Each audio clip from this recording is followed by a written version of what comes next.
Okay, Assalamu alaikum wa rahmatullahi wa barakatuh. Hello everyone. I believe in keeping hope high even in the most hopeless of situations. I'm a strong believer in even if the night is very dark, the sun will surely rise. So even in the most hopeless of situations, we should always keep our hopes high. My name is Riziki Khaluki Ahmed, and I'm a clinical psychologist. And my journey has been a long journey. I took a long route to get to where I am. So my life started with just one step. And it is said that a journey of 1,000 miles starts with one step. So my first step, actually, I went into marriage at a very early stage, right after I finished school. And I quickly got my children in a very quick progression, and was a full-time stay-at-home mom. And this was a very beautiful thing. I really enjoyed it. I stayed at home with my children. I watched them grow until when my last born was in class 5.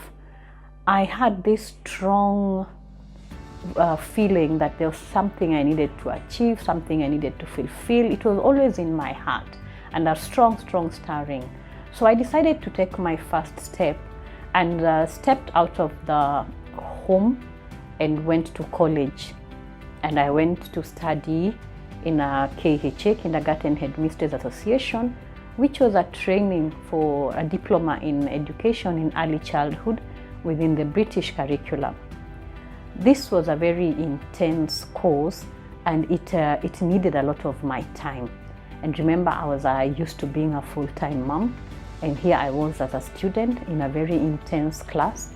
And for 2 years, I really had to work really hard and juggle my roles of being a daughter, a wife, a mother, and a student, which was quite a feat. But Alhamdulillah, I made it.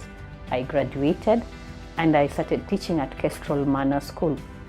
So I taught at Kestrel Manor School as a homeroom tutor for 1 year, and then I joined Premier Academy, where I also was a homeroom tutor and taught for 8 years. And that's when I started having that stirring again, and I felt I needed to take another step. And this is when I actually left and joined the United States International University for a degree in psychology. I studied psychology, and psychology had actually caught my attention when I was doing my diploma in education, because we studied it for 1 year. And I realized that as a teacher, you had to have a lot of psychological knowledge to be able to deal appropriately with the parents and with the children that we were working with. So I was now studying psychology when I decided to get a job. And this time I got a job at a Muslim academy, which is in Park Road. And I became the head of the kindergarten. And so I added my roles again now. So here I was still studying in university and heading the kindergarten and still being a mother. And with children who are now in high school, in colleges. So it was quite a challenge, because I was a mother who was in university and had to fit in with the young students. And Alhamdulillah, I actually managed, because I'm a strong believer in you should always achieve whatever you set out to achieve. So I managed to complete my BA in psychology, and still also managed to uplift the kindergarten where I was working and make it one of the best within Nairobi. And during this time, I had actually made up my mind that I did not just want to complete my degree, but I wanted to go on to do my master's degree in clinical psychology. So immediately when I graduated, I went on to start studying master's in clinical psychology. And at this time, I also decided to quit my job so that I could concentrate fully on this master's, because it had a lot of clinical work where I had to be more on the ground, like I had to practice. So I had to go to practice stations, and that needed a lot of my attention. So I felt I was not giving my workplace enough time. So I had to leave and concentrate fully on completing my master's in clinical psychology. During this time, I also got a chance to go and study law and leadership in Washington, D.C., a program that had been sponsored by Karama, which is a Muslim human rights organization which is in the US. And this now started also making me aspire to be a leader and to also take up more of leadership within the community and also take up challenges around the community. And Alhamdulillah, that is what I've been doing to date. On completing my clinical psychology master's degree, I decided to go into full-time practice in psychology as a clinician. So I started Hidayah Timeless, which is a counseling and training consultancy. And I partnered with my good friend Nafisa Abad, whom we were very excited to start Hidayah. And we started from scratch. And it was very exciting picking up things and starting with nothing and seeing something coming out of it. And at this time, I also noted in our community that we had many counselors, many psychologists, but we did not seem to know each other and were not able to network. So I also felt that we needed to start an organization where the Muslim counselors and psychologists could come together and share knowledge and be able to help the community. So that is how the Muslim Psychologists and Counselors Association was born, where I am the chair. I also responded to COVID-19 as a member of the National Muslim COVID Response Committee, which I still am a member. I sit on I'm the chair of the Mental Health Committee, and I'm also a member of the Government Mental Health Committee, subcommittee, which is working with COVID. So that is where I am, and still a mother, and still working on trying to help my children and myself. I still have the stirrings to continue, and I always want to do more. So I don't know where my next step will lead in my journey, but I'm hoping that I will go on to achieve what I will focus to achieve on. So what have been my learnings in this journey is that in life, we should seek knowledge from whatever quarters, and there is no end to learning, and there is nobody who has monopoly of knowledge. And in all the experiences that we go through on a daily basis, we learn something. The people we meet, we learn something from them. So learning is something that does not end. And the other thing is that the experiences that we go through, as a psychologist, I always say that whatever the experience, if it was a bad experience, it should only go on to make us stronger. We should not allow it to break us. We should pick up ourselves, pick the pieces, and always be able to move on. So it's very important to realize that in life we'll get good and we'll get bad experiences, but all those will be learning angles for us. So that is what I have learned. I've learned to pick myself even when I am down, wipe myself, and continue the journey. Every single morning when we wake up to new opportunities. And that tells us that in life, we are always having choices to make in life. And we are products of our choices. So we can choose to become great people, or we can choose to just be mediocre, or we can choose not to go after our dreams. And it is very important that we choose to conquer our fears. We should conquer to be the best that we aspire to be. And in whatever we do, we should always try to do it to our level best. So that's one thing I've also learned. And remember that choices actually make us who we are. So no matter what situation that we are in, I have also learned to always trust in God, that Allah will always be there to take us through whatever situation we are in, because He says He will test us. So anytime we are going through a difficult moment, we should remember that it is a test from Allah and that He will help us to go through it. So that is also what I have learned. I have learned that one should believe in themselves and always work to clear their self-doubts. And anytime that we have self-doubts, we need to clear them. And remember, there will always be outside noise that is negative, that tells us we might never be able to achieve, or tells us that we will not get what we want, or just makes us feel like we are put down.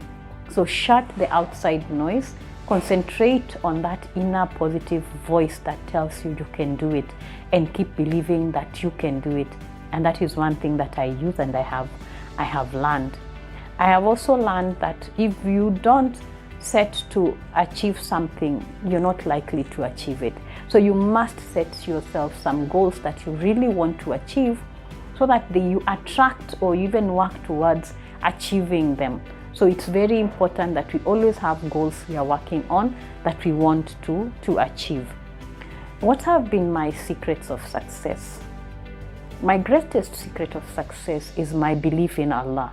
My belief that Allah already has ordained for us our destiny. So what He wants us to do is to continue working, but always remember that Allah is with us. Allah will never leave us, even in the most dire of situations. So having a very strong connection, very strong bond with the Creator, and praying when one really feels like they are really low, that has been one of my greatest successes. That made me feel like that is where my success comes from.